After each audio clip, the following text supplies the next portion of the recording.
Hello there, friends and followers, and welcome to this X-Plane 11 video.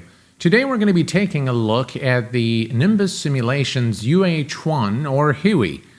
Now, I know I was supposed to do the P3D video, but I made a complete mess out of that video, so I decided to do this review of this beautiful helicopter. A word of caution for this video: I know very little about helicopters, but I will try to show you guys all the features in this helicopter by Nimbus Simulations and give you my honest opinion. And just for those of you who are new to the channel, I always pay for all the payware that I review on the channel, and this aircraft is not an exception. When looking at the 3D modeling and the texture work, I believe Nimbus Simulations has done a very good job modeling this helicopter, and it looks very much representative to its real-world counterpart. And as it is always the case, I base my observations on comparisons to real-world footage of the aircraft. As you can see, the blades are quite detailed. The application of PBR is done very, very well on this aircraft.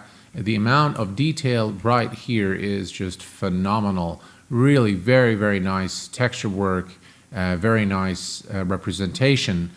Quite an authentic representation of the real-world aircraft. I also like the 3D modeling of the actual people. So the personnel here in the back, as you can see, they're modeled quite nicely. The gun, everything else is looking pretty good in my view, as far as the exterior and the 3D modeling and the exterior texture work. The interior of this helicopter is done just as well as the exterior. I think the panel work is done quite well. And if we move up here to the overhead panel, again, I think it's done quite well. As you can see here, nice switches and nice texture work here to give the aircraft a bit of a rusty and old look here around the panel. Really, really nice. And you can see the blades are rotating, and that's probably because of the wind. So nice details overall. I think in terms of the texture work, I think they've done a very good job here. As you can see here, the central pedestal area as well, the collective, everything is looking really, really nice in terms of the 3D model and the texture work. Here's the back. We can go to the back right here. Yeah, definitely even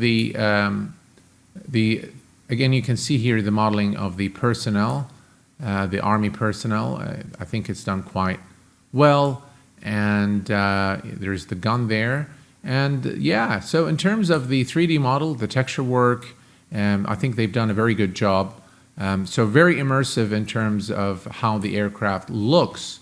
So let's take a look now at some of the features that ships with this Nimbus Simulations UH-1. The Nimbus Simulations UH-1 ships with a handy control panel, which shows here on the left side of the screen.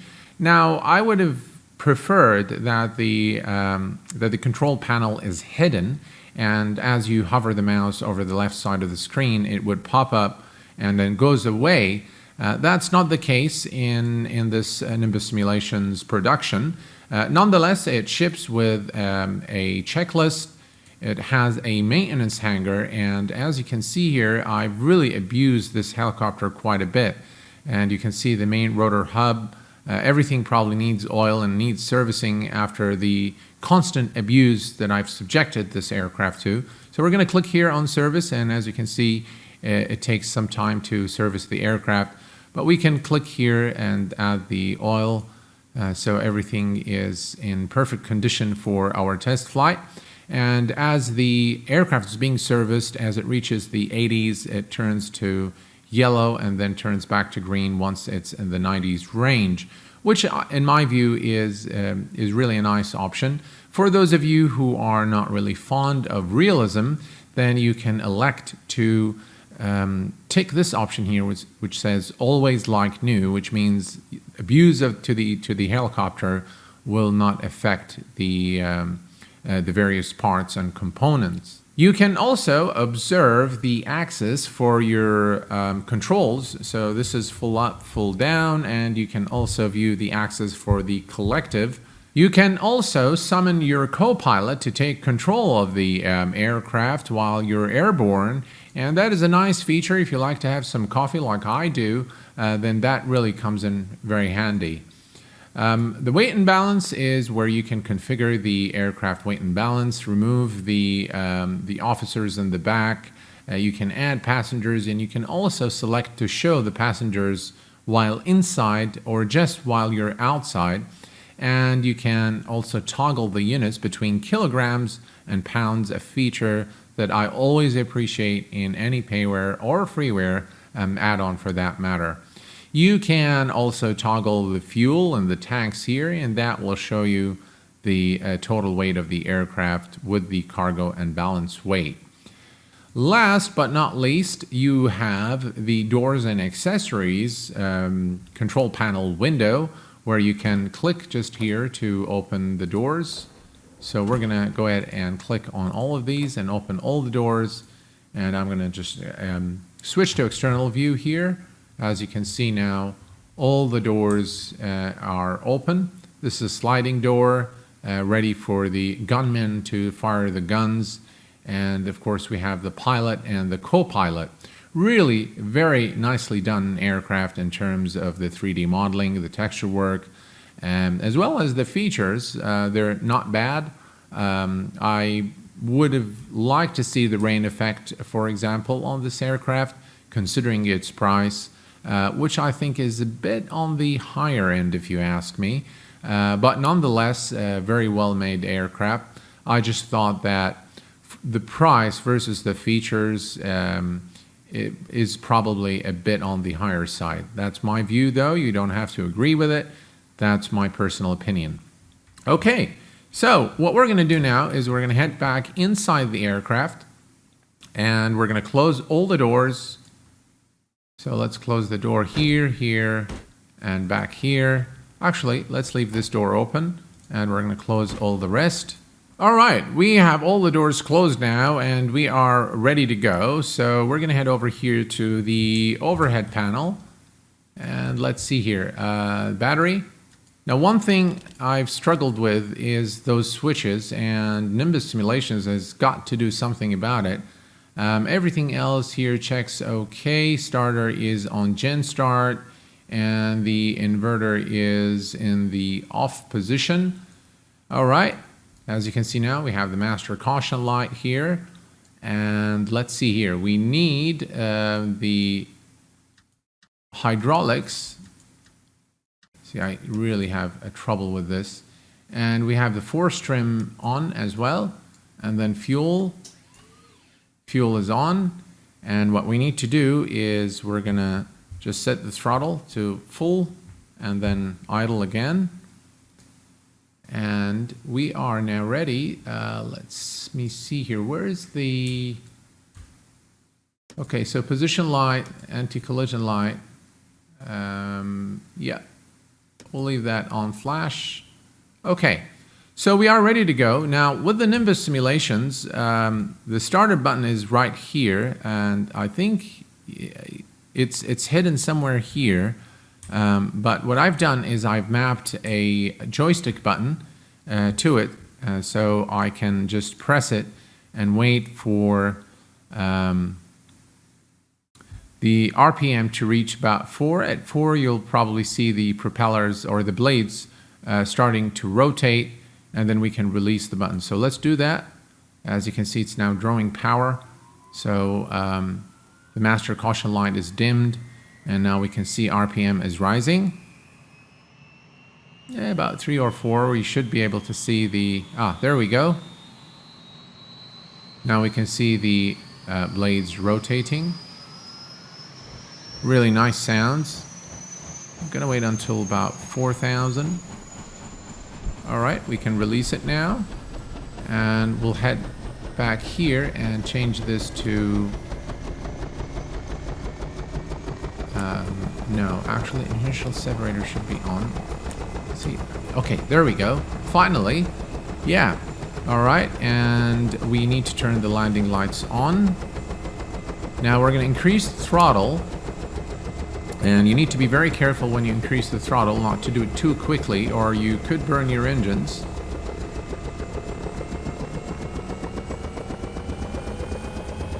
Right, so this is where we're looking here. We're looking at the RPM. Alright, here we go. That's a little too much. Alright, let's see if I can take this bird off the ground without too much drama. Okay, I'm gonna just apply just a little bit of left rudder. And let's increase power.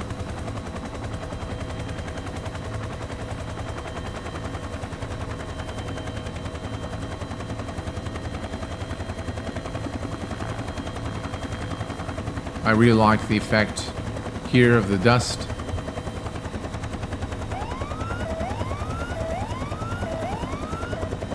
Alright, we're moving now.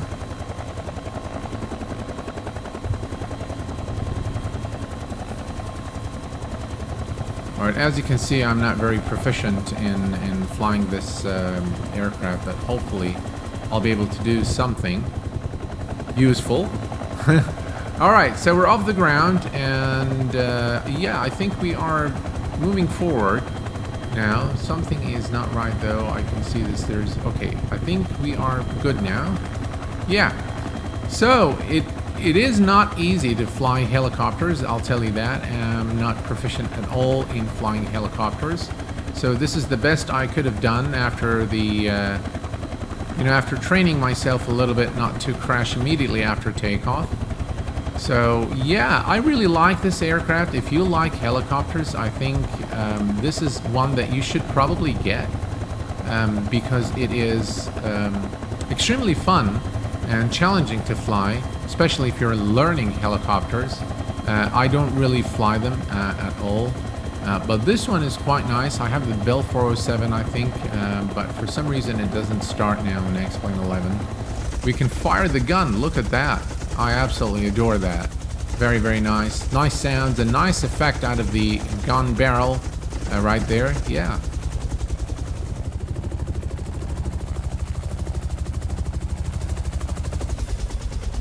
So all in all, I think this is a fun helicopter to fly. It's quite challenging as well. Now, I don't know if I should attempt to land it somewhere. As you have seen, I'm not very proficient in flying it at all. But yeah, I like how it flies. I like the challenge. I like the fact that, there's that shake, and it probably indicates to me that I'm doing something wrong because the shake isn't normal. But overall, a very good helicopter. I think if you like helicopters, this is one that you definitely should get. Honestly don't know what I'm doing here, and it keeps shaking violently here. I'm trying to try to minimize the vibrations, and yeah, so it's a bit less violent now. Let me see here. Yeah, there's definitely something wrong I'm doing, because that behavior is not normal. So what the aircraft is doing is probably indicating that I'm doing something wrong, but I honestly don't know what I'm doing. So that shake, this is the gun view, and there you go. So you can, I like the vibration. Look at that. I mean, just really the vibration of the gun done quite nicely. Oh, very, very nice. My concluding remarks on this Nimbus Simulations UH-1 is that it's probably one of the better made helicopters for X-Plane 11. In my view, it has been modeled with a very high standard, both from the inside and the inside. The texture work's done quite well, and it's quite a challenge to fly for somebody like me who doesn't know anything about helicopters. So if you are like me, you will definitely enjoy flying this aircraft and really learning how to fly helicopters.